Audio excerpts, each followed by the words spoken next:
Hi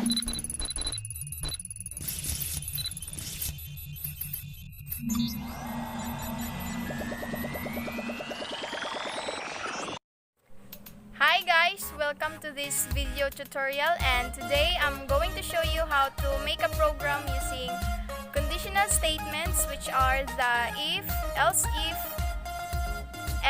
and switch statements in Java language. So let's get started! First one that I'm going to do is the if statement. So I am using Java and IDE, but this is only for Android users and this can be downloadable in Play Store. And this is the syntax for the if statement, and this is used if your specified condition is true. So here, if your condition is true, it will print whatever you have written, but if it's false, it won't print anything. Take a look for this example. If 20 is greater than 18, this is your condition. If your condition is true, it will print 20 is greater than 18. So yes, 20 is greater than 18, that's why it printed. So now let's try another example, but this time we will use the user input. The import java.util.asterisk semicolon is used to get the user input. This is our condition. New age is greater or equal to 18. So new age is our variable, and we will let the user input his age. If the age that will be input by the user is greater or equal to 18, it will print you have access. So as you can see, the user input 10 as his age, but since the condition is if it's greater or equal to 18, but 10 is less than 18, that's why it did not print anything. And now we will create a program that computes the grades of the students, and if their average grade is greater than 75, it will print pass.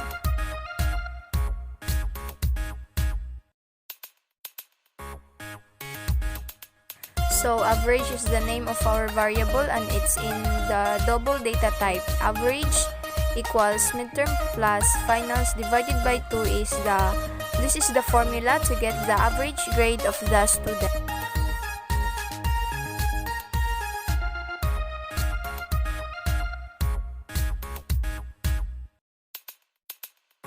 So here's the user input, the midterm and final grade, but the average grade is only 72.5, so basically it's false based on our condition. That's why nothing displays on it. And now we will try another example, but this time the average grade is 91.5, and based on our condition, 91.5 is greater than 75. That's why it printed passed. And now we're done with. So next is the else statement. This is the syntax for the else statement, and this is to be executed if the condition is false.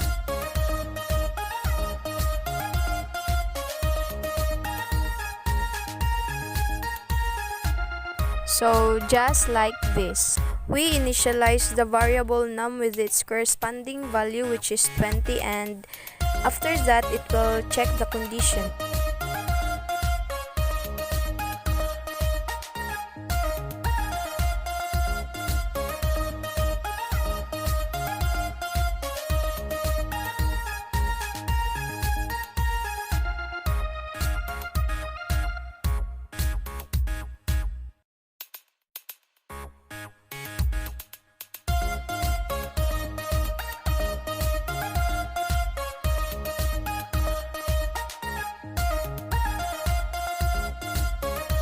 Is num with the corresponding value of 20 is less than 18?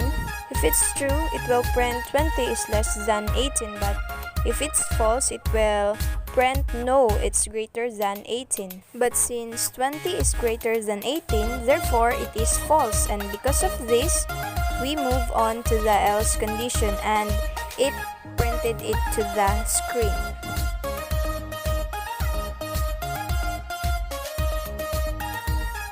And now let's try the user input.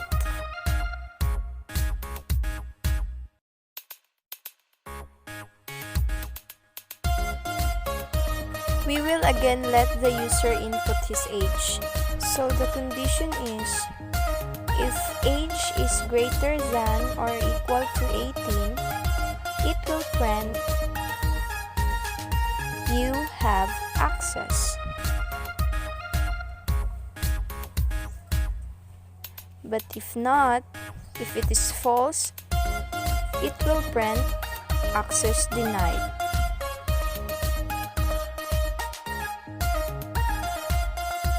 So let's try this. Suppose that the user input 25 as his age and 25 is greater than 18. That's why it printed, you have access. Now let's try another one. The user input 10 as his age and it is false in the condition. That's why it printed access denied. And now let's proceed to our next example. This is based on our previous program on the if statement where it will compute the average grade, and this time if the average grade does not meet the given condition, it will display failed.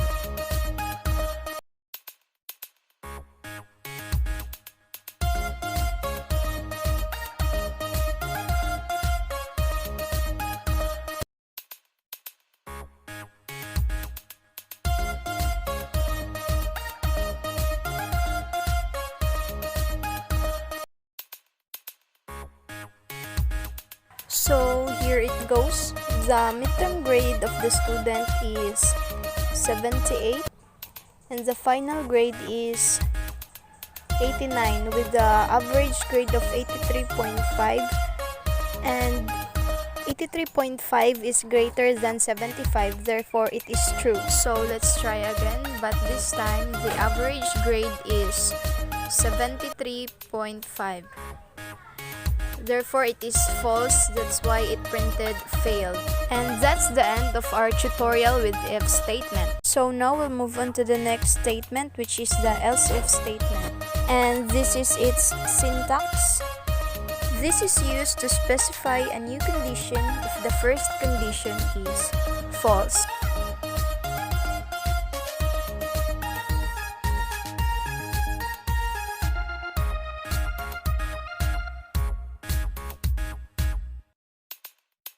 This is how else if statement works. The first thing it does is to check the first condition. If it is false, it tests the next condition. And if it is false, it will again test the third condition and the process goes on. But if it is still false, the else that can be located on the end will be the one to be executed. So let's have an example. If num1 is greater than 20, it will print it's greater than 20. If it is false, it will have another condition which is num1 less than 10, and it will print it's less than 10. If it's still false, it will have again another condition which is num1 greater than 10. And it will print no, it's greater than 10. If it is still false, the else will be executed. So let's try to run this. It printed no, it's greater than 10 since the value of our variable is 15, and look at the third condition. 15 is greater than 10, so it displays no, it's greater than 10. And now let's do the user input. This is like a continuation of our previous examples. We will again let the user to input his age. The first condition is if his age is greater than or equal to 18, it will display allowed to enter. If it is still false, it will test another condition and display you need parents' consent. If it's still false, the else will be executed and it will display too young, you are not allowed to enter. So the user input 15 as his age, and it is on the second condition where age is greater than or equal to 12. Therefore, it display you need parents' consent. So let's try another one. And this time, the age of our user is 55. And according to our first condition, if age is greater than or equal to 18, it will print allowed to enter. And if the age of our user is 10, it will print too young, not allowed to enter. And that is the end of our else if statement tutorial. Hello and welcome to the last part of this tutorial, the switch statements. So here is the syntax for this.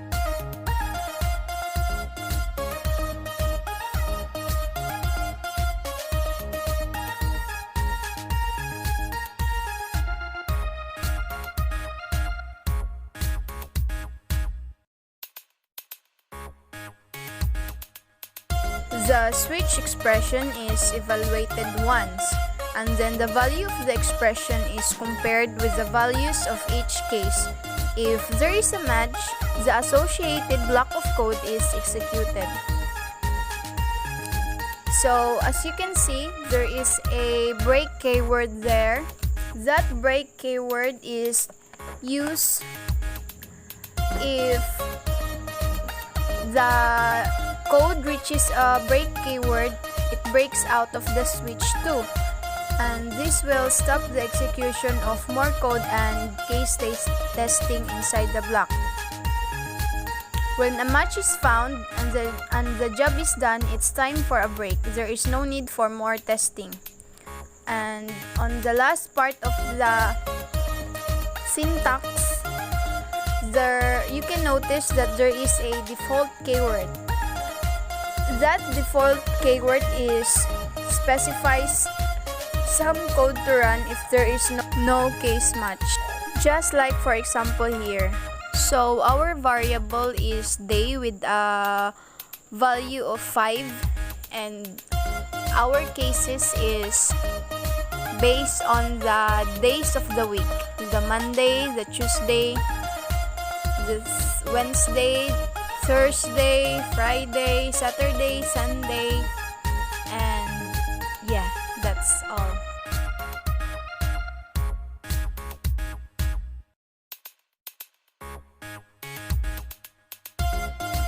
And if there is no case match, it will print nothing match. So we'll try this now, and it printed today is Friday. So as you can remember, the value of our variable is 5, and the fifth case will display Friday. And now let's try it with the user input.